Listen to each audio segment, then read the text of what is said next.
ছাত্র জনতার ৩৬ দিনের তীব্র আন্দোলনের মুখে ২০২৪ সালের ৫ আগস্ট পতন ঘটে আওয়ামী লীগ সরকারের।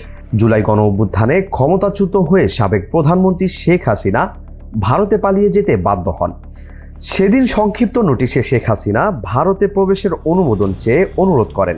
ভারতের পক্ষ থেকে জানানো হয়েছিল বাংলাদেশের হেলিকপ্টারে করে তিনি যদি ভারতে আগারতলায় পৌঁছাতে পারেন তাহলে সেখান থেকে তাকে দিল্লি নিয়ে যাওয়া হবে। বাংলাদেশ বিমান বাহিনীর একটি পরিবহন বিমানে করে শেখ হাসিনাকে ৫ আগস্ট দিল্লি হিন্ডন বিমানবন্দরে নিয়ে যাওয়া হয়। বৈষম্য বিরোধী ছাত্র জনতার গণ আন্দোলন ও জনরোষের মুখে ৫ আগস্ট দুপুরের দিকে প্রধানমন্ত্রী পদ থেকে পদত্যাগ করে দেশ থেকে পালিয়ে যান শেখ হাসিনা। গণভবন থেকে হেলিকপ্টারে করে বিমানবন্দরে, সেখান থেকে বিমান বাহিনীর একটি পরিবহন উড়োজাহাজে করে আগারতলা হয়ে দিল্লির কাছে গাজিয়াবাদের হিন্ডন বিমান ঘাঁটিতে নামেন শেখ হাসিনা। তার সঙ্গে ছিলেন ছোট বোন শেখ রেহানা। ২০২৪-এর ৪ আগস্ট সারা দেশে আওয়ামী লীগ নেতাকর্মীদের সঙ্গে বিক্ষোভকারীদের সংঘাতে প্রায় ১০০ মানুষ নিহত হন। বেশ কিছু পুলিশ সদস্য নিহত হয়েছিলেন। সেদিন বিকেলে আওয়ামী লীগের কয়েকজন সিনিয়র নেতা ও উপদেষ্টা শেখ হাসিনাকে জানান যে পরিস্থিতি নিয়ন্ত্রণের বাইরে গেছে। বিক্ষোভকারীদের প্রতিরোধের মুখে বিভিন্ন জায়গায় আওয়ামী লীগের নেতারা পিছু হটছে। কিন্তু শেখ হাসিনা পরিস্থিতির মানতে নারাজ ছিলেন। তিনি ধারণা করেছিলেন পরিস্থিতি নিয়ন্ত্রণে রাখা যাবে শক্তি প্রয়োগ করে। কিন্তু নিরাপত্তা বাহিনীর ঊর্ধ্বতর কর্মকর্তারা তাকে ধারণা দিয়েছেন যে এটি আর সামাল দেওয়া যাবে না। তারপরেই তিনি পদত্যাগ করার মানসিক প্রস্তুতি নিয়ে নেন। ৫ আগস্ট সকালে শেখ হাসিনা ৩ বাহিনীর প্রধান ও পুলিশ প্রধানের সঙ্গে একসঙ্গে বৈঠক করে গণভবনে।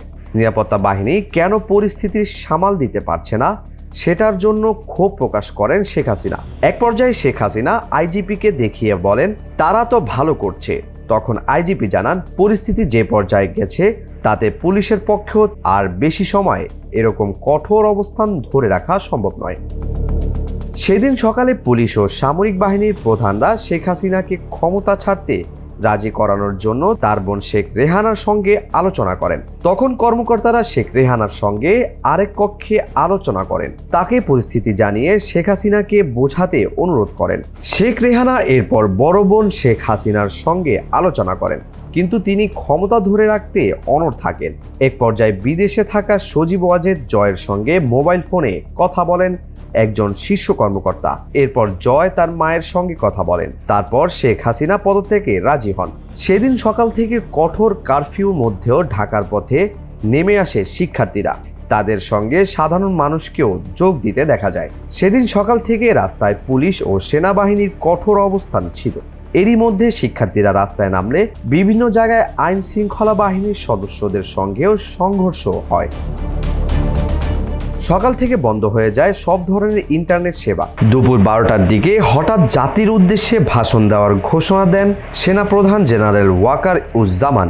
তার কিছুক্ষণ পর অনেক জায়গায় বিক্ষোভকারীদের ধৈর্য ধরার আহ্বান জানিয়ে মাঠে দায়িত্ব পালনরত সেনা কর্মকর্তা জানান শিগগিরই তাদের জন্য সুখবর আসছে। তখনই দেশের বিভিন্ন জায়গায় গুঞ্জন ছড়ায় সামরিক শাসন কিংবা জরুরি অবস্থার মতো বিষয়গুলো। এর মধ্যেই খবর আসে পদত্যাগ করে দেশ ত্যাগ করেছেন শেখ হাসিনা।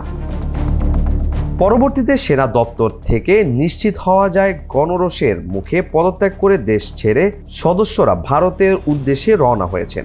শেখ হাসিনা বাংলাদেশ ছেড়ে কিভাবে ভারতে গেছেন সে বিষয়ে পার্লামেন্টের উভয় কক্ষকে অবহিত করেছেন দেশটির পররাষ্ট্রমন্ত্রী এস জয়শঙ্কর। শেখ হাসিনা দেশ ছাড়ার পরদিন ৬ আগস্ট ভারতে পার্লামেন্টের নিম্নকক্ষ লোকসভায় ভারতে যাওয়ার নাটকীয় সময়ে বর্ণনা দেন জয়শঙ্কর। লোকসভাকে তিনি বলেছিলেন সংক্ষিপ্ত নোটিশে শেখ হাসিনা ভারতে প্রবেশের অনুমোদন চেয়ে অনুরোধ করেন। ৫ আগস্ট বিকেলে চলে আসেন তিনি। বাংলাদেশ থেকে পালিয়ে শেখ হাসিনা ভারতে পৌঁছালে হিন্ডন ঘাঁটিতে তার সঙ্গে দেখা করেন ভারতের নিরাপত্তা উপদেষ্টা অজিত দোভাল। উদ্ভূত পরিস্থিতি নিয়ে ৫ আগস্ট লোকসভায় বিরোধী দলীয় নেতা রাহুল গান্ধীর সঙ্গে বৈঠক করেন জয়শঙ্কর। পরে জয়শঙ্কর ও অজিত দোভালের উপস্থিতির মন্ত্রিসভার নিরাপত্তা কমিটির সঙ্গে বাংলাদেশ পরিস্থিতি নিয়ে জরুরি বৈঠক করেন নরেন্দ্র মোদী। জয়শঙ্কর লোকসভাকে বলেছিলেন কারফিউ সত্ত্বেও ৫ আগস্ট আন্দোলনকারীরা ঢাকা দখলে নেন। আমরা যতটুকু বুঝতে পারছি, ওই পরিপ্রেক্ষিতে নিরাপত্তা বাহিনীর প্রধানদের সঙ্গে বৈঠকের পর শেখ হাসিনা পদত্যাগের সিদ্ধান্ত নেন। জয়শঙ্কর বলেছিলেন, ওই মুহূর্তেই তিনি সংক্ষিপ্ত নোটিশে ভারতে আসার অনুমোদন পাওয়ার অনুরোধ করেন। বাংলাদেশ কর্তৃপক্ষের কাছ থেকে ফ্লাইট ক্লিয়ারেন্সের জন্য বারবার অনুরোধ আসছিল।